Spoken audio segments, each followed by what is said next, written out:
Dando continuidade à nossa exposição do Evangelho de Mateus, nós vamos adentrar hoje no capítulo 23, um dos capítulos mais pesados, nós podemos assim dizer, das palavras de Jesus.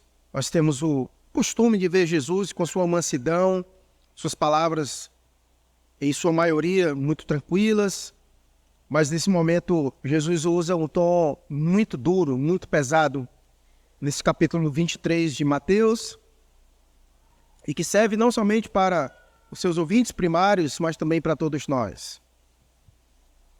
Mateus, capítulo de número 23, do verso 1 ao 12, vai ser aqui o nosso texto para a nossa meditação. Eu vou ler na versão NAA, mas você fique à vontade para ler na versão que você desejar, tá bom? Como nós avisamos há um tempo atrás, nós não iremos ficar proporcionando do projetor, a não ser os textos auxiliares que nós venhamos a utilizar durante a mensagem, tá bom? Para a gente poder recorrer àquela tradição maravilhosa de nós nos voltarmos para a Bíblia e acompanhar a pregação por meio dela. Diz assim a palavra de Deus: Então Jesus falou às multidões e aos seus discípulos. Na cadeira de Moisés se assentaram os escribas e os fariseus. Portanto, façam e observem tudo o que eles disserem a vocês, mas não os imitem em suas obras, porque dizem e não fazem. Atam fardos pesados, difíceis de carregar, e os põem sobre os ombros dos outros, mas eles mesmos, nem com o dedo, querem movê-los. Praticam todas as suas obras, a fim de serem vistos pelos outros, pois alargam seus filactérios e alongam as franjas de suas capas. Gostam do primeiro lugar nos banquetes e das primeiras cadeiras nas sinagogas, das saudações das praças e de serem chamados de mestre. Mas vocês não serão chamados de mestre, porque um só é mestre de vocês, e todos vocês são irmãos. Aqui na terra não chamem ninguém de pai, porque só um é o pai de vocês, aquele que está nos céus. Nem queiram ser chamados de guias, porque um só é o guia de vocês, o Cristo. Mas o maior entre vocês será o servo de vocês. Quem se exaltar será humilhado, e quem se humilhar será exaltado. Vamos orar mais uma vez. Bendito Deus, diante do Senhor, como aqui aprendido ao longo desses dias, o Senhor é o Rei dos reis, o Senhor dos senhores. É o Senhor quem está sentado no grande trono, regendo todo o universo pelo poder de tuas mãos. Estamos diante do Senhor porque, mesmo sendo este, como foi descrito no Salmo 24, mas o Senhor também é aquele que caminha conosco, como no Salmo 23, o bom pastor que caminha com as suas ovelhas, que caminha entre as suas ovelhas, que está no meio de nós, que se faz presente em nosso meio nesta noite. É diante do Senhor que nós estamos e suplicamos, ó Deus, a tua intervenção, que o Senhor abra os nossos olhos, que o teu Espírito Santo fale aos nossos corações, que o Senhor se revele a nós de modo poderoso, que possamos ficar impactados pela tua beleza, que possamos também nesta noite aprender tudo quanto o Senhor deseja nos instruir, mediante a tua palavra. Abençoa-nos, ó Deus, nós que aqui estamos, e abençoe também os irmãos que estão em suas casas. Que o Senhor abençoe os irmãos que estão enfermos, que o Senhor entre com providência, que o Senhor esteja conosco, ó Deus, e porventura com visitantes que nos acompanham também no canal aqui de nossa igreja. Que o Senhor fale aos nossos corações. Oramos assim, no nome precioso de Jesus. Amém. Como é do saber dos irmãos, Jesus está nas retas finais da sua vida e do seu ministério. E Jesus, então, escolhido pelo Pai, ficou certo de que ele iria encerrar a sua jornada em Jerusalém. E Jesus, então, entra em Jerusalém para cumprir o seu propósito, para morrer e ressuscitar.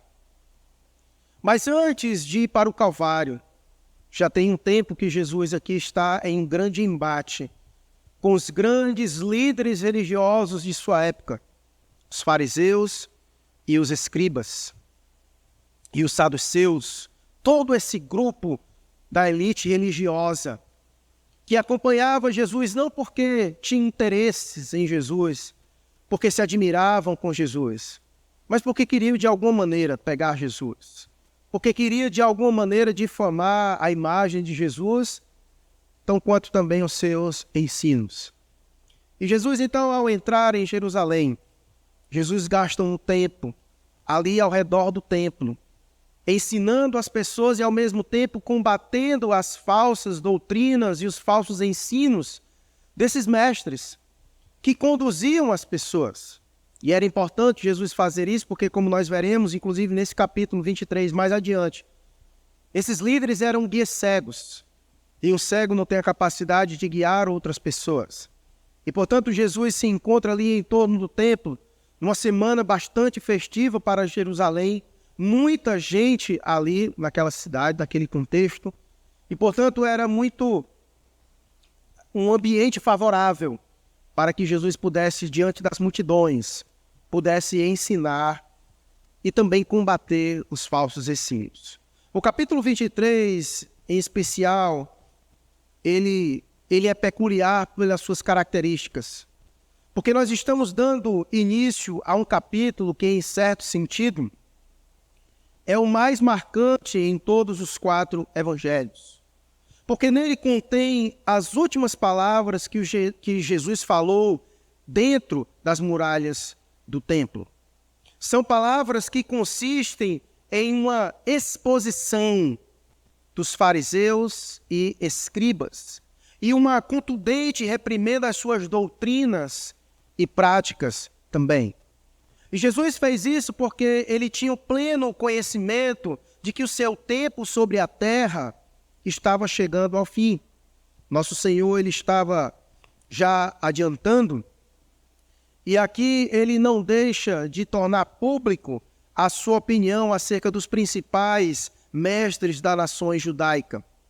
Anteriormente, na sua peregrinação, Jesus era um tanto quanto contido nas suas palavras, porque ainda não era chegado a hora. Mas como agora já era a hora, Jesus então ele expunha esse pessoal de forma diante de todas as pessoas. Tanto é que o versículo 1 diz: então Jesus falou às multidões e aos seus discípulos. Jesus agora não estava mais contido, Jesus agora não estava mais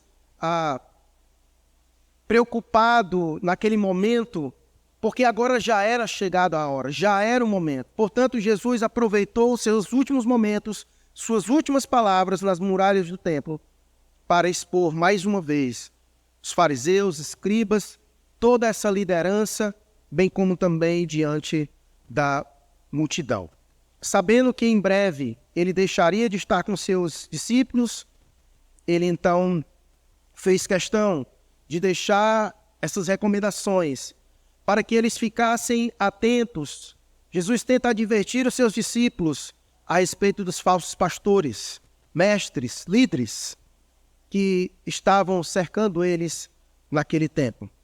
Por certo, alguns que ali se encontravam, naquela multidão, devem ter se espantado com as palavras de Jesus, com as palavras duras de Jesus, porque as multidões consideravam os fariseus como exemplos de retidão. E o capítulo de 23 é um discurso muito duro, mas muito duro mesmo de Jesus contra a elite religiosa daquele tempo. Então você fica a imaginar como aquelas pessoas que ali estavam não viram o discurso de Jesus contra os principais líderes religiosos de sua época. Sem dúvida, a multidão que ali se encontrava ficaram espantados, porque os fariseus, os escribas, os saduceus, todo esse grupo de liderança, eles eram exemplos de retidão para as pessoas. E o que Jesus vai dizer exatamente nesse capítulo 23 é que eles não são exemplo de retidão coisa alguma. Então imagina o espanto e como não foi que isso chegou aos seus ouvintes.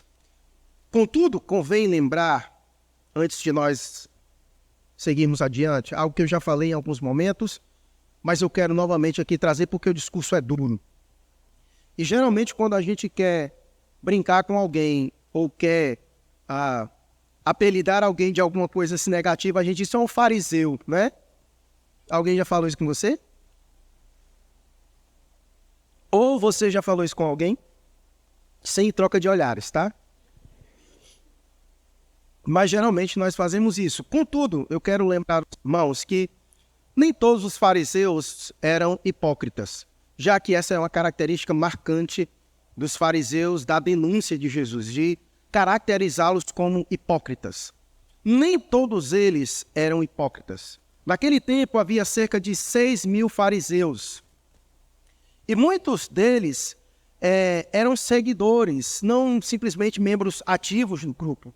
E a maioria dos que compunham esse grupo dos fariseus eram negociantes, mercadores de classe média, e que, em sua maioria, eles tinham sinceros interesses pela busca da verdade e pela santidade. O nome fariseu, ele vem do termo que significa separar. Então, os fariseus, eles eram separados dos gentios, dos judeus impuros, que não praticavam a lei, dos publicanos, dos pecadores, ou de qualquer um que se opusesse às tradições que regiam a sua vida. Os fariseus, eles surgiram ali por volta do século II antes de Cristo, no período que nós chamamos da revolta dos Macabeus. E eles surgiram com uma proposta muito boa. Foi um grupo que surgiu com a intenção de ter zelo pela lei de Deus. Mas, infelizmente, com o passar do tempo, eles acabaram se perdendo. Por uma razão, porque zelo e devoção, sem a direção das Escrituras, vira legalismo. E esse era um dos problemas dos fariseus, que além de legalistas, eles também eram hipócritas, que é como nós veremos. Ou seja, a sua vida religiosa era fingida. Então, o capítulo inteiro é um sinal marcante de firmeza e fidelidade de Jesus na denúncia do erro.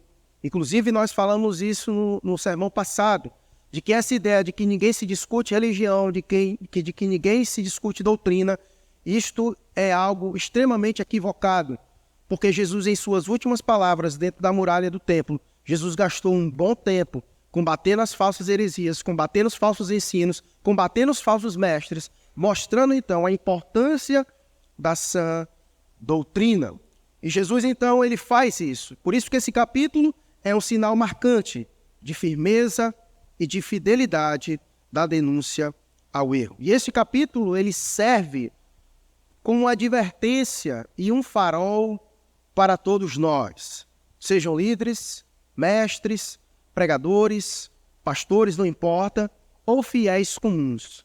A aplicação desse texto serve para todos nós, muito embora os seus receptores primários sejam a liderança, mas Jesus, como nós vimos no primeiro versículo, está falando para as multidões.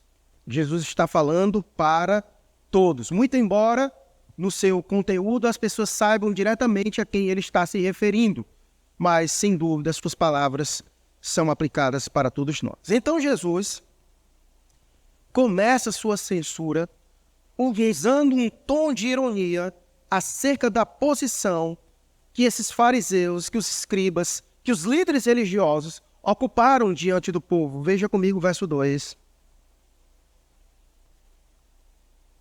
Ele diz, então Jesus falou às multidões e aos seus discípulos. Na cadeira de Moisés se assentaram os escribas e os fariseus. Essa é a primeira denúncia que Jesus então traz para essa elite religiosa. Jesus denuncia eles, Jesus usa um tom irônico para dizer que eles haviam se sentado na cadeira de Moisés, os escribas e os fariseus. Ou seja, em outras palavras, Jesus está dizendo quem deu autoridade para que eles se assentassem na cadeira de Moisés.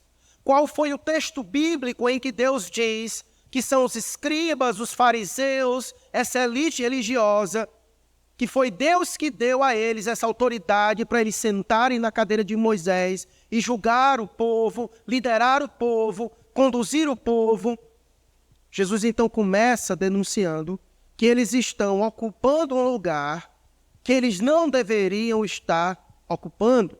Ou seja, eles são uma espécie de usurpadores, porque eles haviam tomado sobre si uma autoridade que não lhes era devido, como fica evidente na declaração, quando Jesus diz: na cadeira de Moisés se assentaram os escribas e os fariseus. E por se sentar na cadeira, eles, de certo modo, eles assumiram uma postura de como se eles fossem os donos do povo.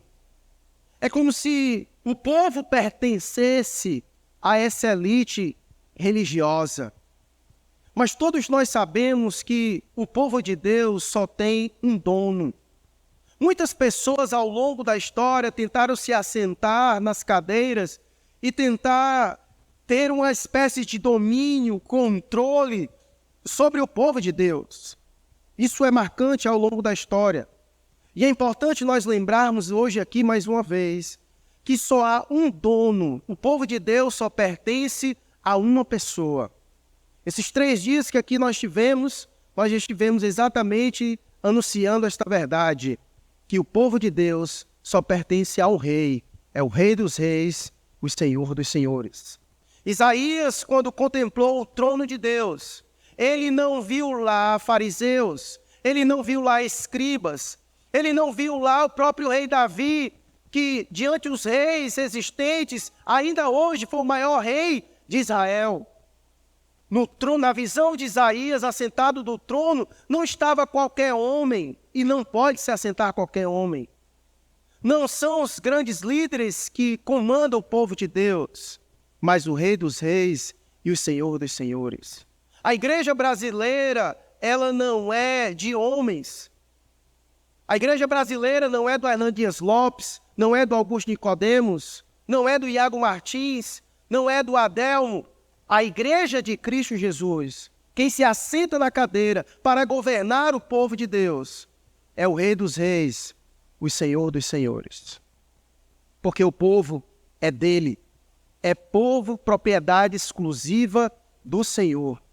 Portanto, é ele quem se assenta na cadeira e ninguém mais. É ele quem se assenta na cadeira e ninguém mais. Mas esses homens se assentaram na cadeira. Esses homens se assentaram na cadeira e se achavam o próprio dono do povo. E Jesus então começa com esse tom de ironia, dizendo: na cadeira de Moisés se assentaram os escribas e fariseus. E por isso que a postura que eles têm é essa, porque eles se acham bambambam, eles se acham todo-poderosos, eles se acham o Rei dos Reis, o Senhor dos Senhores, eles se acham o dono do povo. E essa é uma denúncia, meus irmãos, que nós podemos inclusive fazer em nossos dias. Muitas pessoas se assentam em cadeiras acolchoadas porque acham que são dono do povo. Quantas igrejas você já não viu atrás que tem aquelas cadeiras acolchoadas, maravilhosas, para que os grandes e poderosos se assentem e comandem um povo? Eles se assentaram na cadeira de Moisés, os escribas e os fariseus. Contudo, fiéis ou infiéis, o fato é que eles ocupavam a posição de mestres públicos, principais da religião judaica. Embora eles preenchessem de modo indigno essa posição de autoridade, o seu ofício lhes conferia respeito. Porém, enquanto que o ofício deveria ser respeitado, como nós veremos, o mau exemplo da vida desses mestres não deveria ser imitado. Os ensinamentos deveriam ser observados até onde tivessem o respaldo das Escrituras, mas não deveriam ser obedecidos se entrassem em contradição com a palavra de Deus. Eles deveriam ser ouvidos enquanto estivessem ensinando, o que Moisés ensinara, e nada além disso. Pelo teor inteiro do capítulo, nós veremos que, nesta passagem, são denunciados tanto as falsas doutrinas, que eles ensinavam coisas que estavam para além do que Moisés ensinara, bem como também a própria vida dele, a falsa vida prática deles. Contudo, por mais que desaprovemos os procedimentos de um ministro do Evangelho, aqui trazendo para nós, aplicando isso aqui para a nossa realidade, ou por mais que nós discordemos dos seus ensinamentos, nós não devemos esquecer de respeitar o seu ofício. Devemos mostrar que podemos honrar a comissão ministerial, não importa o que pensemos sobre o ministro. Por isso que é digno de nota o exemplo de Paulo, quando ele disse em Atos capítulo 23. Coloca para nós aí, por favor. Atos capítulo 23, versículo 1 a 5. Paulo, fixando os olhos no sinédrio, disse: meus irmãos, tenho vivido até o dia de hoje com a consciência limpa diante de Deus. Mas Ananias, o sumo sacerdote, mandou aos que estavam perto de Paulo que lhe batessem na boca. Então Paulo lhe disse: Deus há de ferir você, parede branqueada. Você está aí sentado para me julgar de acordo com a lei. Lembra de estar sentado. E contra a lei, ordena que eu seja agredido? Os que estavam ali perguntaram a Paulo: você está insultando o sumo sacerdote de Deus? Olha o que disse Paulo. Paulo respondeu: eu não sabia, irmãos, que ele é sumo sacerdote, porque está escrito: não fale mal de uma autoridade do seu povo. É sempre importante nós lidarmos com essas duas tensões. Esses homens haviam ocupado uma posição que não lhes pertencia, de fato, e por isso que Jesus está denunciando aqui eles. Jesus está, não somente isso, mas também os seus ensinos. Mas nós vemos ao longo da história que pessoas ocupam posições que foram colocadas por Deus. Muito embora, às vezes, elas não procedam como deveriam. Isso é muito comum. Mas nós precisamos prestar respeito ao ofício antes de tudo. Lembrando que muitos ministros foram levantados por Deus, muito embora a vida deles já tenham deixado há muito tempo de ser exemplo para as pessoas.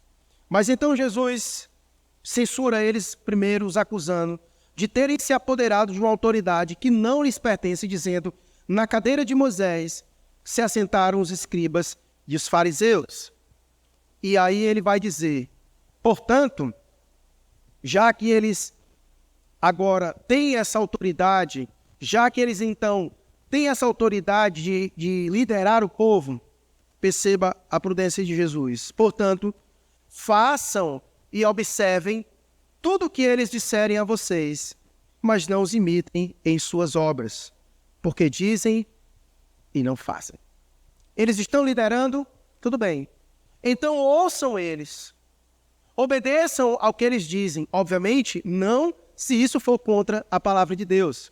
Porque a nossa submissão a qualquer autoridade, ela encerra quando esta autoridade nos leva a algum ensino contrário às Escrituras. Então, Jesus reconhece, primeiro acusa eles: vocês estão em uma posição que foi usurpada por vocês. Mas já que vocês estão aí, ele olha para o povo, para as multidões e disse: façam e observem tudo o que eles disserem a vocês, mas não os imitem em suas obras, porque dizem e não fazem. Faça o que eu digo, mas não imite o que eu faço. Você já ouviu essa? Muitas vezes no passado se ouvia muito isso, né? Os pais que falavam aos filhos, né? Faça o que eu estou lhe dizendo, mas não faça o que eu faço. E assim as gerações passadas foram seguindo, e que de certa forma elas acabavam obedecendo a isso, né?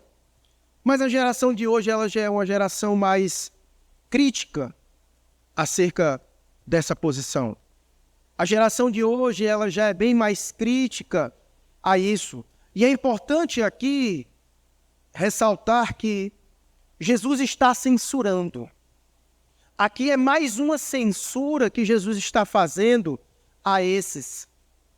É mais uma censura. Jesus, quando está dizendo, olha, faça o que ele diz, mas não faça o que ele faz, Jesus, na verdade, está censurando ao comportamento negativo, à prática negativa deles.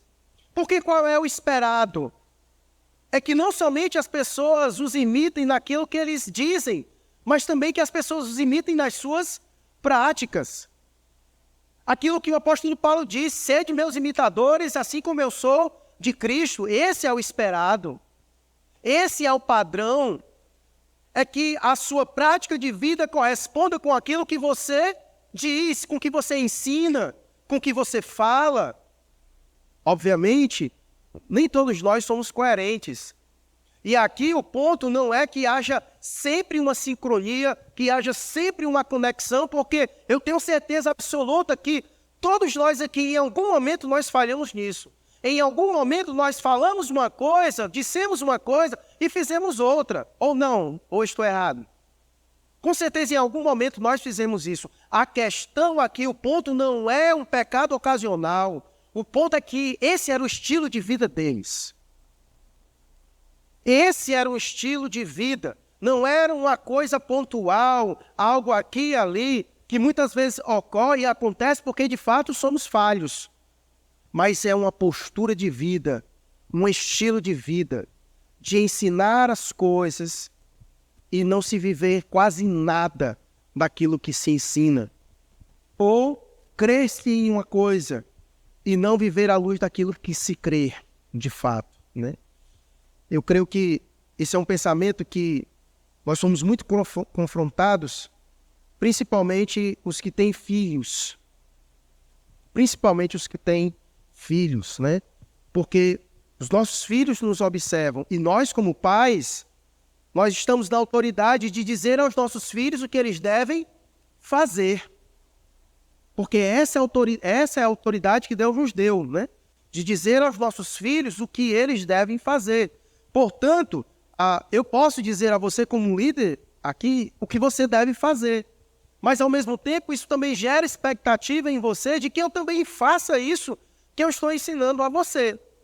Mas os nossos filhos, eles são os primeiros, porque ali é diariamente conosco que a gente dizendo a eles o que eles devem fazer, ensinando a criança no caminho que ela deve andar, mas eu não trilho esse caminho. É estranho. É eu dizer para o meu filho que ele tem que orar se ele nunca me vê orar. Eu dizer, meu filho, você tem que ler a Bíblia enquanto ele não me vê ler a Bíblia. Meu filho, você tem que ir para a igreja quando ele não me vê indo para a igreja. Meu filho, você tem que amar a Deus acima de todas as coisas quando ele não me vê amando a Deus acima de todas as coisas. Meu filho, você tem que manter um caminho puro quando eu não mantenho um caminho puro. É difícil. Esse era o problema deles. Porque apontavam um caminho, mas pegavam outra direção. E por isso que Jesus diz, faça o que eles dizem. Pega o caminho que ele está dizendo, mas não siga o caminho que eles estão pegando.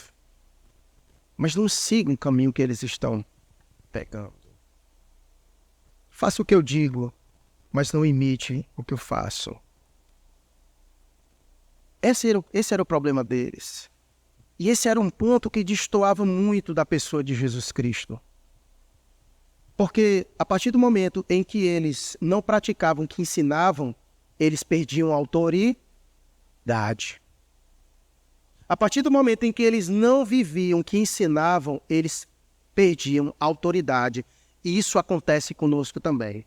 Os pais perdem a autoridade diante dos filhos. Os líderes perdem autoridade diante da comunidade quando deixam de ser exemplos. E aqui eu não estou dizendo que nós devemos ser pais perfeitos, líderes perfeitos. Não é isso que eu estou dizendo, tá? Mas precisa haver coerência em nós. Precisa haver coerência em nós quanto a isso. E era isso que destoava e apontava ainda mais para a pessoa de Jesus, porque enquanto eles perdiam a autoridade, porque a vida deles não era coerente, porque não havia harmonia, sincronia, conexão com o que se dizia e fazia, ao mesmo tempo, isso era visto na vida de Jesus Olha, nós já vimos isso. Eu coloquei em Mateus capítulo 7, verso 28 e 29.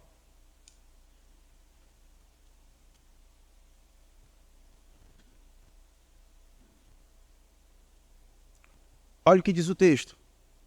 Quando Jesus acabou de proferir estas palavras, os ensinos, as multidões estavam maravilhadas com a sua doutrina, com o que ele ensinava, com o que ele dizia. Verso 29. Porque ele as ensinava com quem tem e não com os escribas. Agora você entende o que esse texto quer dizer? É isso.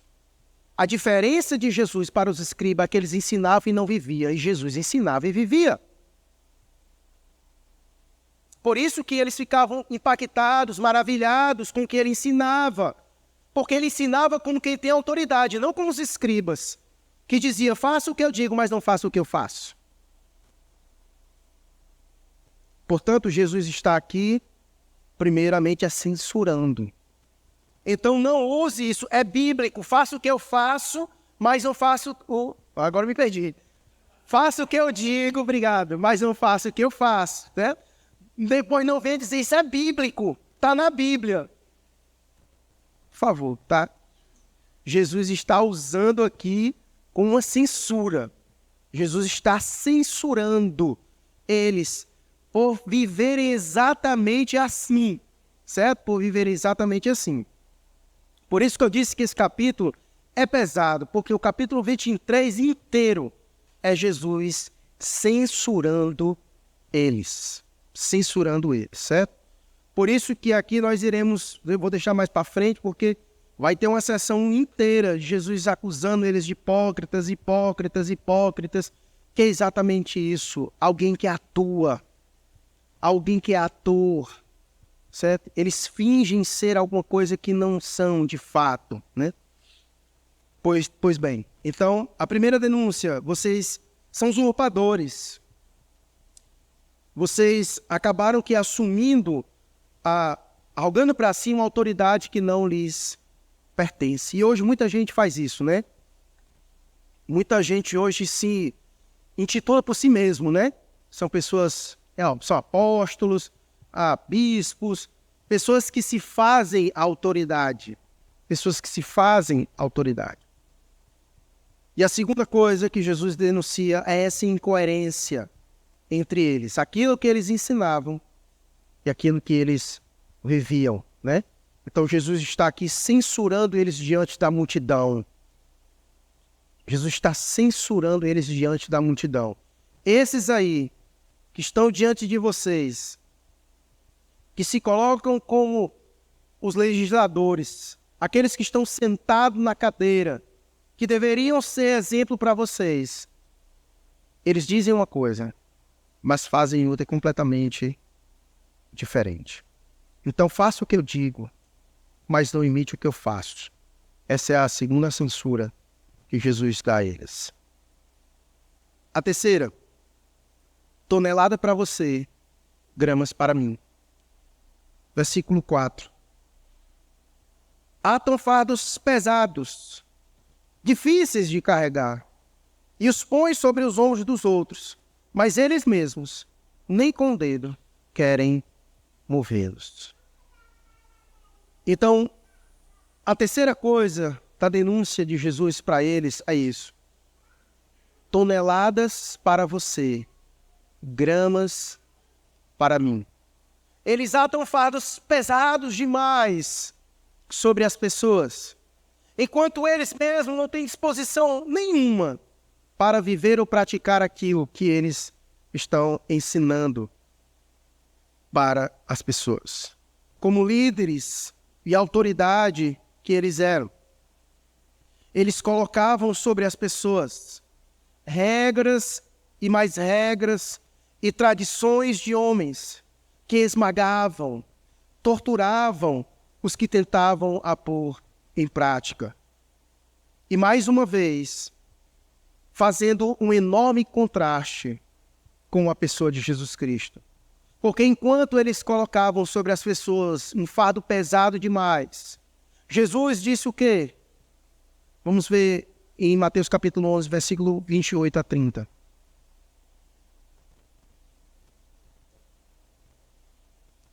Venham a mim, todos que estão cansados e sobrecarregados, e eu vos aliviarei. Sabe por que foi que Jesus disse isso? Exatamente por isso. Porque esses líderes colocavam sobre as pessoas um fardo pesado demais e as pessoas estavam sobrecarregadas. E é diante disso que Jesus diz: venham a mim todos vocês que estão cansados e sobrecarregados, e eu os aliviarei. Pode ir adiante. Tomem sobre vocês o meu jugo e aprendam de mim, porque sou manso e humilde de coração, e vocês acharão descanso para a sua alma. Versículo 30. Porque o meu jugo é suave e o meu fardo é leve. Mas eles colocavam, como diz o texto, atam fardos pesados. Versículo 4. Atam fardos pesados. Eles colocavam fardos pesados sobre a vida das pessoas. A problemática maior é o fato deles imporem sobre as pessoas aquilo que não colocavam sobre si mesmos.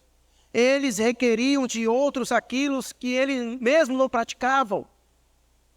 Eles cobravam das pessoas certas posturas, certos comportamentos, certo estilo de vida, quando eles mesmos não moviam nada para viver isso. Então eles sufocavam as pessoas com suas regras, com suas tradições. Atavam fardos pesados demais sobre as pessoas. Então, além de serem incoerentes, porque diziam e não praticavam, eles eram aqueles que deixavam as pessoas sobrecarregadas, porque traziam ensinos que não eram de Deus, eram coisas de homens, tradições humanas, e colocava sobre isso, sobre as pessoas, para que elas vivessem em função dessas regras.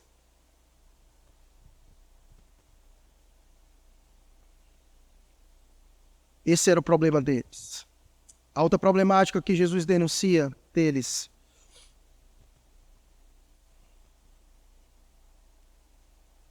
A outra problemática que Jesus denuncia deles é que eles são amostrados. Versículo de número 5. Praticam todas as suas obras, a fim de serem vistos pelos outros, pois alargam seus filactérios e alongam as franjas de suas capas. Para eles, sucesso significava reconhecimento e louvores dos homens. Eles não estavam preocupados com a aprovação de Deus. Na verdade, eles usavam a religião para atrair a atenção para si mesmos e não para glorificar a Deus. Assim, eles lançavam mão até de ornamentos religiosos para demonstrar piedade. Os filactérios eram pequenas caixas de couro que se colocava aqui na testa com pedaços de pergaminhos da palavra de Deus. Então, eles faziam isso, eles colocavam seus filactérios, eles alongavam as franjas das suas capas para mostrar que eram espirituais. Tudo muito teatral, tudo muito estereotipado, eram as vestimentas, ou seja, eles davam os tratos naquilo que era exterior para apresentar às pessoas uma certa espiritualidade. É como aquele irmão que quer mostrar que é bíblico e ele pega uma Bíblia maior do que essa aqui, mete debaixo do braço e sai andando na rua porque ele acha que quanto maior é a sua Bíblia, maior é a sua espiritualidade. Então eles se apropriaram de todos os artifícios externos, o quanto podiam, para poder apresentar uma falsa religiosidade. E tudo isso porque eles eram amostrados. Eles queriam mostrar para as pessoas o quão espiritual eles eram. Como o texto diz, praticam todas as suas obras, não para que Deus seja glorificado, como no Sermão do Monte ensina, que a vossa luz brilhe, para que o vosso Pai que está nos céus seja glorificado. Mas eles não. O texto diz que eles praticavam todas as suas obras com o objetivo a fim de serem vistos pelos outros. E por isso que eles alargavam então seus filactérios. Se a caixinha era desse tamanho, uma caixa de papelão bem grande, quanto maior possível para que as pessoas pudessem ver. Se as pessoas tinham as franjas nas suas capas, eles alongavam o máximo possível para que as pessoas pudessem ver o quão espiritual eles são, porque a espiritualidade desses era só exterior. Era aquela espiritualidade exterior, que é uma espiritualidade que nós ainda lidamos com isso em nossos dias. É a espiritualidade que está associada às vestimentas, principalmente em movimentos pentecostais e neopentecostais, onde a espiritualidade muitas vezes está no tamanho da saia da irmã, está nas vestes. O reino de Deus, meus irmãos, não é comida nem bebida. Contudo, obviamente, nós precisamos entender que há papel e há espaço para a vestimenta, porque as vestimentas refletem muito do nosso coração. Contudo, o reino de Deus não é essas coisas. E eles simplesmente viviam uma vida religiosa, estereotipada, no exterior. E por isso usavam todos os recursos que podiam para isso. Jesus denuncia eles. Jesus denuncia essa falsa religiosidade, que é só externa e nada mais. É uma religiosidade com base na roupa, mas não do coração. Mas não do coração. E nós precisamos ter muito cuidado, irmãos, quanto a tudo isso.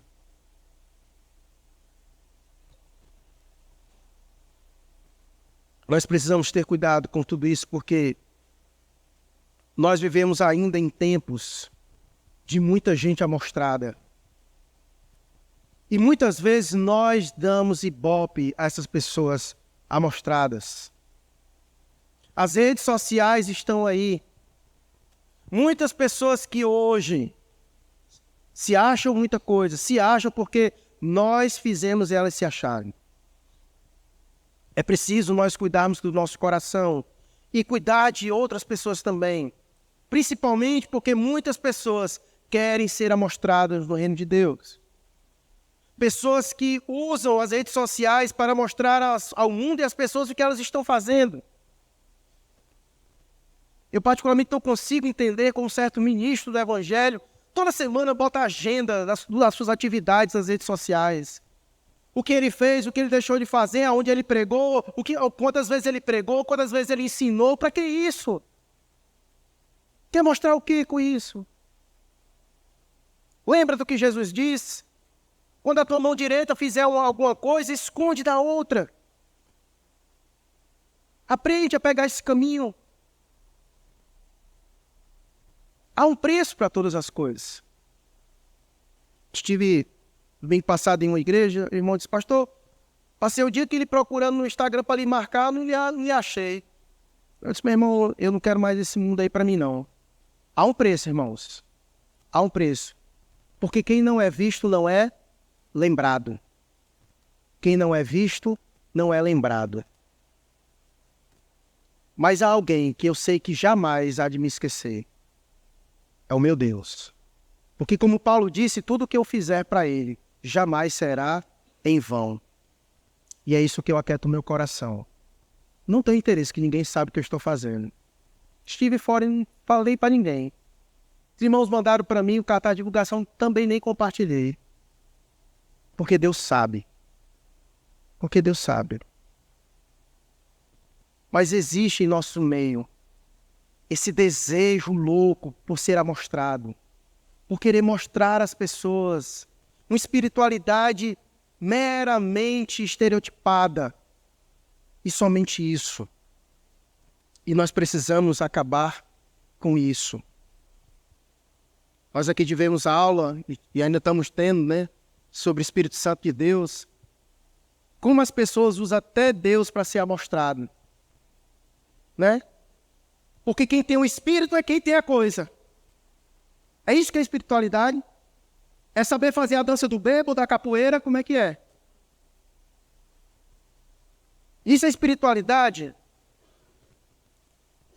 Ou é falar como carioca no é isso? Isso é espiritualidade? Porque para as pessoas é isso. Para as pessoas é isso. Espiritualidade. É todo esse teatro. É todo esse teatro. Para eles isso é espiritualidade.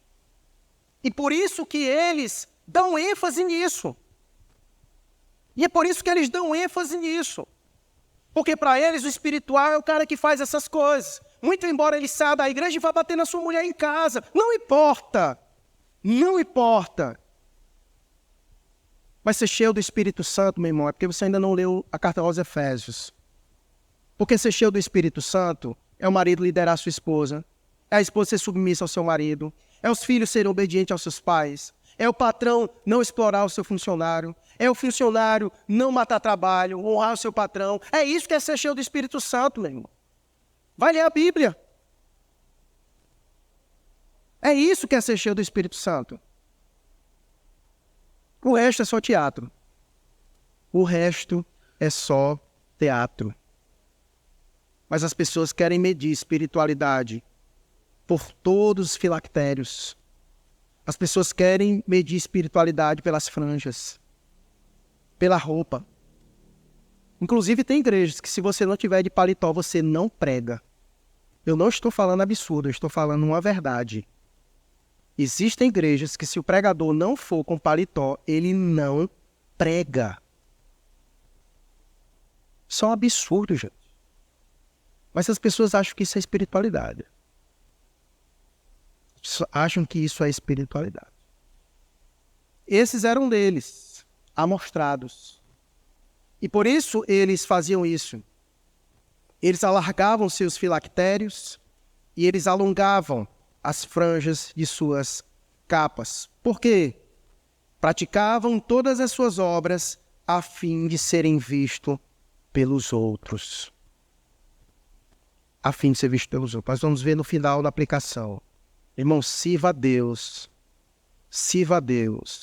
sem buscar ser visto pelos outros.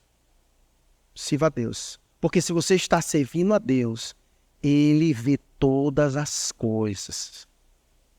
Ele vê todas as coisas.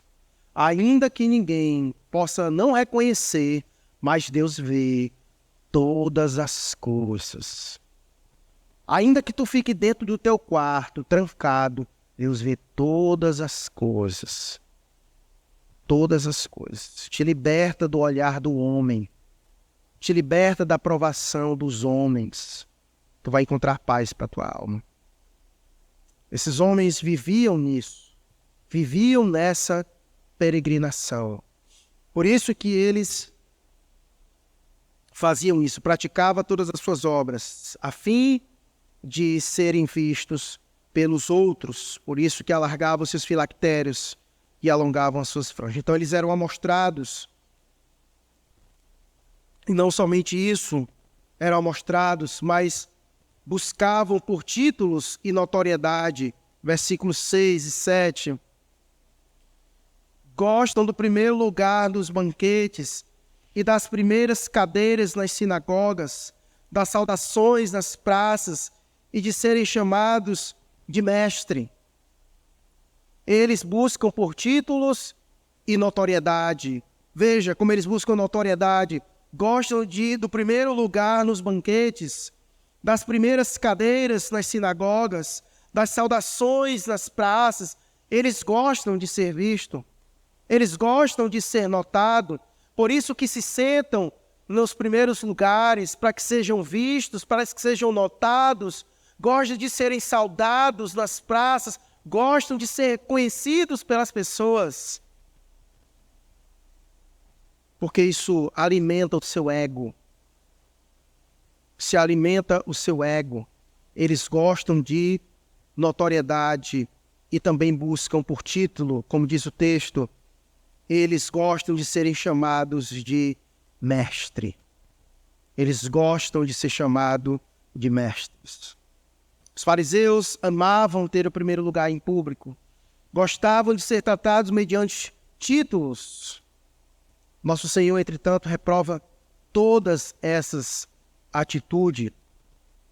E é por isso que o Senhor Jesus nos recomenda que nós devemos nos precaver de tais atitudes, porque essas atitudes arruinam a nossa própria alma. Olha o que ele disse em João capítulo 5, verso 44. Como podem crer vocês que aceitam glória uns dos outros e não procuram a glória que vem do Deus único? A busca pela glória dos homens uns dos outros nos impede de ver a glória que vem do nosso Deus. Essa era a vida deles. E por isso que eles buscavam glória, buscavam notoriedade, buscavam por títulos. Esse era o anseio deles. Os fariseus pensavam que o status social era sinal de grandeza, de modo que buscavam os melhores lugares na sinagoga e nos jantares públicos. Contudo, irmãos, todos nós sabemos que onde um homem se assenta não mostra verdadeiramente quem ele é. Portanto, quando você vê aquela fila de cadeiras atrás, o fato daquelas pessoas estarem sentadas ali não mostra verdadeiramente quem eles são. E eu já fiquei sabendo que para nego sentar nessas cadeiras é muita briga, é muita confusão, é muita babação, é muita compra para poder estar em uma posição de destaque. E o pior é que a maioria que fica ali sentado fica dormindo, prestando atenção no sermão. Certa vez um visitante de Fortaleza veio e ele fez exatamente essa pergunta. Pastor, tiraram as cadeiras? Eu disse, que cadeira, meu irmão? As cadeiras, você não usa cadeira ali atrás? Não, usa não. Você vai sentar onde? Na cadeira. Com os irmãos. E aí de sentar onde? Às vezes é tão forte isso na cabeça da pessoa, porque precisa dessa notoriedade. Eu, particularmente, fico aqui porque, enfim, eu tenho que ficar aqui para pregar e olhando para você. Mas eu me sentiria desconfortável de estar aqui, sentado durante o culto e os irmãos olhando para mim. Porque eu acho que isso tira totalmente a atenção das pessoas. E você nem se concentra. Porque você fica olhando para as pessoas e as pessoas olhando para você. Né? Então a melhor coisa que tem é que ninguém olha para ninguém. Fica todo mundo olhando para cá e pronto. Né? Você se concentra no que você está fazendo. Né? Mas enfim, eles buscavam por títulos e notoriedade. Eles acreditavam que os títulos de honra eram sinais de grandeza. Por isso queriam ser chamados de mestres, de guia, de pai. Entenda, Deus coloca líderes espirituais na igreja. E Paulo, em diversos momentos, chama Timóteo, seu filho na fé, o pai da fé. Mas em nenhum momento o apóstolo Paulo se coloca nessa posição, no lugar de Deus na vida de outras pessoas. O problema deles com esses títulos é porque os colocava em uma condição muito exaltada em detrimento às outras pessoas. Os títulos, na verdade, os colocavam em um pedestal para que fossem servidos pelas outras pessoas, que é exatamente o contrário do que Jesus ensina. Porque Jesus diz que quem quer ser grande faz o que mesmo? Serve aos outros. Esses homens queriam títulos para poder ser servidos, para poder ser saudados como mestres, pessoas que são grandes. Não porque queriam servir as outras pessoas, não queriam ser grandes com a intenção correta, mas porque queriam se sobressair sobre as demais pessoas. Então entenda, Deus coloca líderes espirituais na igreja, mas estes não devem tomar o lugar do Senhor em nossa vida. Eu exerço liderança espiritual sobre sua vida. Contudo, eu não posso tomar o lugar de Deus na sua vida. Um verdadeiro líder espiritual, ele conduz as pessoas à liberdade e a um relacionamento mais próximo com Cristo. Não a uma escravidão de suas próprias ideias e crenças, como era o caso deles, que atavam fardos pesados demais sobre as pessoas, com as suas regras, com suas tradições. Porque um bom líder espiritual, ele é aquele que ensina a palavra de Deus. E a palavra de Deus não é pesada. Na verdade, os mandamentos do Senhor não são penosos. O salmista vai dizer quanto amo a tua lei. A lei de Deus, ela expressa e revela o nosso Senhor, é da natureza, é da essência do nosso Deus. O problema é que eles colocavam sobre as pessoas regras demais, tradições demais, que tornavam pesado a vida das pessoas. Portanto, eu quero finalizar esse ponto dizendo isso. Cuidado com a idolatria dos homens. Existem muitas pessoas que vivem buscando notoriedade, que são amostradas. Não dê ibope para essa galera. Não idolatre homens. Já disse isso aqui algumas vezes e repito mais uma vez. A gente percebe quando as pessoas são amostradas, quando elas são exibidas, quando elas buscam notoriedade. Não dê ibope, cuida do teu coração. Não alimenta essas coisas nos outros. Porque o que eles querem é isso. Porque o que eles querem é exatamente isso, irmãos. Tratamento diferenciado. Tratamento especial. Fazem acepções de pessoas. Ah, porque é o pastor, o prato dele tem que ser diferente. Não, cara. Às vezes as irmãs fazem isso aqui, né? Querem fazer, eu sei que faz isso por amor a mim, mas precisa ter cuidado para não me colocar em uma situação embaraçosa com os irmãos. Se todo mundo está pegando fila, eu também tenho que pegar fila. Eu não sou melhor do que os irmãos. A minha condição como líder, se eu sou maior, então eu como maior tenho que fazer o quê? Servi-los. Então eu é que tenho que servi-los. Eu é que tenho que servi-los. Os irmãos entendem? É assim que tem que ser. Mas eu fico grato que os irmãos trazem água para aqui para pregar, tá? Os irmãos estão me servindo e eu sirvo também. Tudo isso é importante, irmãos, porque Jesus encerra colocando as coisas no lugar, como deve ser. Ele diz, no verso 8, ele disse, né? Mas vocês não serão chamados de mestre, porque um só é mestre de vocês, e todos vocês são irmãos. Ou seja, não há ninguém maior aqui, é todo mundo irmão. E você já tem um mestre aqui na terra. E aí ele continua, aqui na terra não chamem ninguém de pai, porque só um é o pai de vocês, aquele que está nos céus. Nem queiram ser chamados de guias, porque um só é o guia de vocês, o Cristo. Ou seja, nós não precisamos de títulos, porque nós já temos alguém que tem todos esses títulos. É o Rei dos Reis, o Senhor dos Senhores. Ele é o nosso guia, Ele é o nosso mestre, Ele é o nosso Pai. Ele é o nosso pastor. Eu sou o seu pastor, mas Ele é o nosso pastor. Ele é o pastor e bispo das nossas almas. Você entende?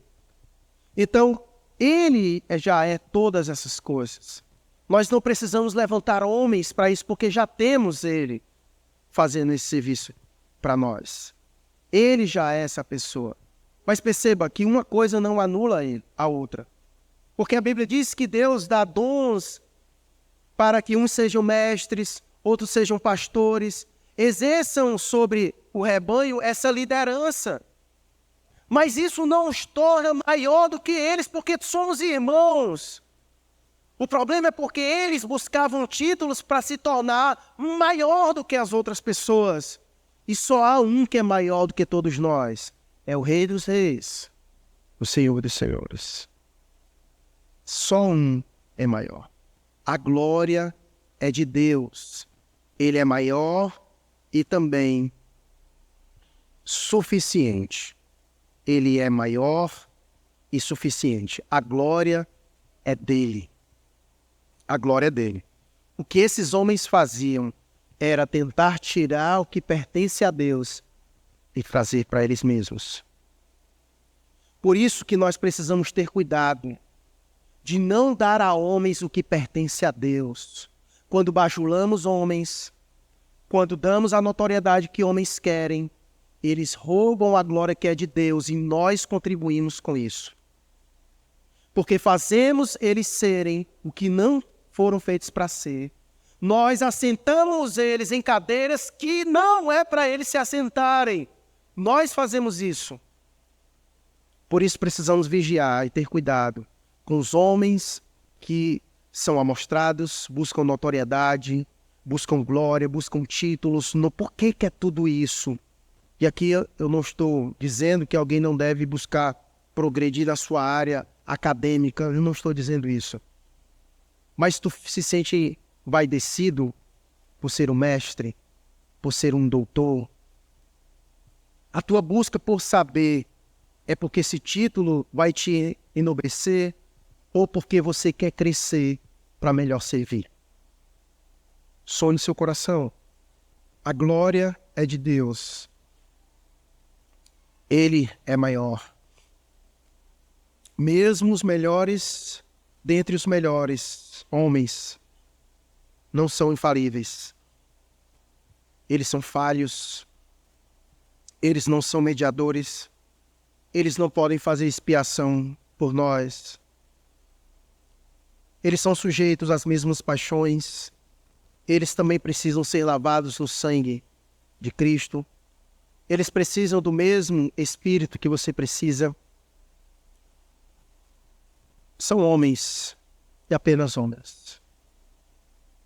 Mas Cristo, Ele é o Rei dos Reis, o Senhor dos Senhores. Precisamos ter cuidado, porque a nossa natureza, ela tem uma tendência por preferir depender de homens do que, muitas vezes, de Deus. E Jesus finaliza nos direcionando ao lugar correto, quando ele diz, mas o maior, verso 11 e 12, mas o maior entre vocês será o servo de vocês. Quem se exaltar será humilhado, e quem se humilhar será exaltado. Quem deseja ser grande aos olhos de Cristo deve ter um propósito inteiramente diferente daquele dos fariseus. O alvo do crente não deve ser tanto quanto mandar, do que servir a igreja.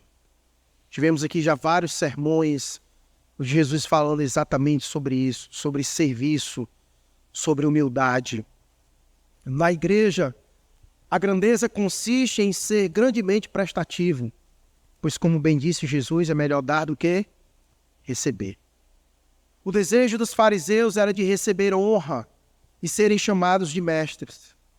Mas o desejo do cristão deve ser o de fazer o bem, de dar a si mesmo e tudo quanto possua para o serviço de outrem. Sem dúvida, esse é um alvo elevado.